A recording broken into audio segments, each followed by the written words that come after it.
Assalamualaikum warahmatullahi wabarakatuh. Pada video kali ini kita akan membahas mengenai uji normalitas. Dan untuk melakukan uji normalitas, biasanya kita menggunakan dua uji ya, yang sering digunakan. Yang pertama adalah uji Kolmogorov-Smirnov dan yang kedua adalah uji Shapiro-Wilk. Perbedaannya di mana? Jadi, kita akan menggunakan uji Kolmogorov-Smirnov jika jumlah data yang kita punya itu lebih dari 100 sampel ya. Jadi jumlah data yang lebih dari 100 kita gunakan Kolmogorov-Smirnov, dan jika data kita di bawah 100 jumlahnya, maka kita akan menggunakan uji Shapiro-Wilk. Oke. Nah, kriteria pengujiannya bagaimana? Kriteria pengujiannya adalah dengan cara melihat nilai signifikansi. Jika nilai signifikansinya nanti lebih besar dari 0,05, maka data menyebar normal. Dan jika nilai signifikansinya lebih kecil dari alfa, yang biasanya digunakan itu 0,05 atau 0,01, maka data itu tidak menyebar normal. Sekarang kita akan melakukan tutorial menggunakan SPSS, bagaimana caranya melakukan uji normalitas. Yang pertama, kita punya datanya ini adalah data pretest dan posttest. Datanya adalah data berpasangan, artinya ini adalah pretest dan posttest untuk mahasiswa yang pertama. Jadi ini berpasangan untuk satu mahasiswa misalkan, atau untuk satu siswa, begitu ya, hingga ke data yang ke-80. Jadi pretest dan posttestnya ini berkaitan gitu ya. Caranya, klik Analyze, kemudian Deskriptif statistik, pilih Explore. Oke. Masukkan data pretest dan posttest ini ke dalam kotak dependent list. Lalu pilih plot dan kemudian centang untuk normality plot with test. Oke, kemudian continue dan oke. Ini adalah hasil tes normality-nya, teman-teman. Yang di sebelah kiri adalah uji Kolmogorov-Smirnov, dan yang di sebelah kanan adalah uji Shapiro-Wilk. Untuk melihat kriteria penolakannya atau cara pengambilan keputusannya tadi, kita lihat dari nilai signifikansinya ya. Nah, kemudian dari tabel ini kita bisa lihat untuk nilai pretest ini, nilai signifikansinya itu lebih besar dari alfa. Untuk Kolmogorov-Smirnov sebesar 0,164 dan juga untuk Shapiro-Wilk sebesar 0,331. Perlu diketahui teman-teman, karena tadi data kita itu lebih kecil dari 100, N-nya itu adalah 80 ya, jadi kita fokus saja lihat yang uji Shapiro-Wilk-nya. Jadi untuk pretest, itu menyebar normal, dan kemudian untuk posttest karena nilai signifikansinya ini lebih kecil dari alfa, maka dia tidak menyebar normal. Jadi teman-teman, kalau misalnya kita sebelumnya itu udah uji normalitas, dan ternyata ada data yang tidak menyebar normal gitu ya.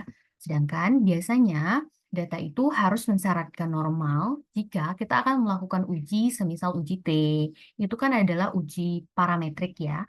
Jadi uji parametrik itu harus mensyaratkan data itu memenuhi uji asumsi klasik, paling tidak datanya itu menyebar normal. Jadi data yang tidak menyebar normal itu bisa ditangani teman-teman. Biasanya cara penanganannya itu dengan melakukan transformasi, ataupun dengan menambah jumlah datanya, ataupun dengan membuang pencilan yang ada di datanya. Pencilan itu adalah nilai yang beda sendiri.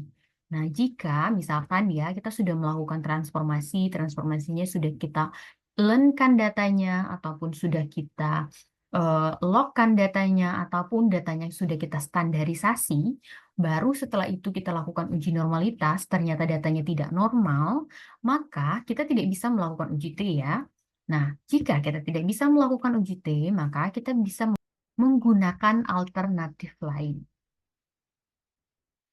Nah, untuk konteks data pretest dan posttest, itu adalah data yang berpasangan ya, teman-teman. Untuk data yang berpasangan, kita baca catatannya dulu. Karena data posttest, jadi kan datanya tadi berpasangan ya, data pretestnya itu normal dan kemudian data posttestnya itu tidak normal, maka uji yang digunakan untuk melihat peningkatan, jadi kita mau melihat peningkatan antara nilai pretest dan posttest, itu adalah uji Wilcoxon. Uji Wilcoxon ini adalah salah satu uji non-parametrik yang tidak mensyaratkan data kita harus menyebar normal. Dan Uji ini sama saja seperti uji T. Jadi ketika data kita tidak normal, kemudian kita mau cek perbedaan antara nilai pretest dan nilai post-test, kita bisa menggunakan uji Wilcoxon, dan uji Wilcoxon itu valid untuk digunakan, gitu ya. Kemudian, untuk melakukan uji Wilcoxon, biasanya taraf signifikansi yang dipakai itu adalah 0,05. Dan cara pengambilan keputusannya sama saja seperti uji T pada umumnya, begitu ya. Jika nilai signifikansinya itu lebih besar daripada 0,05, berarti tidak ada perbedaan antara hasil pretest dan hasil posttest atau nilai sebelum dan sesudah.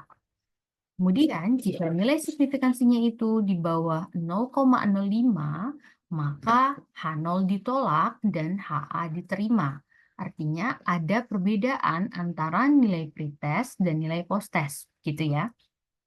Nah, sekarang kita akan melakukan tutorial menggunakan program SPSS, bagaimana caranya melakukan analisis menggunakan uji Wilcoxon. Datanya masih sama ya, teman-teman. Sebelah sini pretest dan posttest. Kemudian kita akan melakukan uji Wilcoxon-nya. Yang pertama-tama, analyze non-parametric test, pilih legacy dialog, kemudian pilih yang dua relative sampel atau dua sampel berpasangan. Lalu masukkan pretest ini ke variabel 1 dan posttest ke variabel 2, dan kemudian checklist untuk tes tipenya, yaitu Wilcoxon, lalu klik OK. Ini adalah hasilnya, teman-teman. Wilcoxon Siege Rank Test, gitu ya. Untuk rank yang ini, pada tabel rank ini adalah posttest dan pretest ya. Jadi ini adalah selisih nilai posttest dan nilai pretest. Kemudian N ini jumlah datanya. Jumlah data kita tadi ada 80. Kemudian ini ada 3 pembagian ya. Ada negatif rank, ada positif rank, dan juga ada TIS. Negatif rank ini maksudnya adalah terdapat nilai posttest yang lebih kecil dari nilai pretest. Dan itu ranknya negatif ya. Jadi di data yang kita uji ini ada satu data yang nilai posttestnya itu lebih kecil daripada nilai pretest. Kemudian positif rank. Positif rank ini N-nya ada 77, kemudian di sini ada tanda B ya. B yang dimaksud adalah posttestnya lebih besar dari nilai pretest, artinya ada peningkatan. Kemudian yang TIS ini C, ada tanda C di sini. C ini adalah ketika nilai posttestnya sama dengan nilai pretest. Oke, ini adalah penjelasan deskriptifnya. Lalu ini adalah tes statistik untuk uji Wilcoxon-nya ya. A gitu ya. Ini A untuk uji Wilcoxon Sick Rank Test. Nah, tadi kita sudah baca terlebih dahulu untuk uji Wilcoxon ini, yang dilihat adalah nilai signifikansi. Ketika nilai signifikansinya itu lebih kecil dari alfa, maka artinya ada perbedaan antara nilai pretest dan nilai posttest. Atau untuk kesimpulan yang lebih umum, jika nilai signifikansi ini lebih kecil dari alfa yang sebesar 0,05, maka nilai sesudah dilakukan perlakuan itu berpengaruh begitu ya ketika sebelum dilakukan perlakuan. Artinya penelitian yang kalian lakukan itu berpengaruh begitu atau terdapat perbedaan gitu ya antara data sebelum dan sesudah percobaan. Oke, itu saja yang dapat dijelaskan pada video kali ini. Semoga bisa dimengerti dan bermanfaat. Diakhiri, wassalamualaikum warahmatullahi wabarakatuh.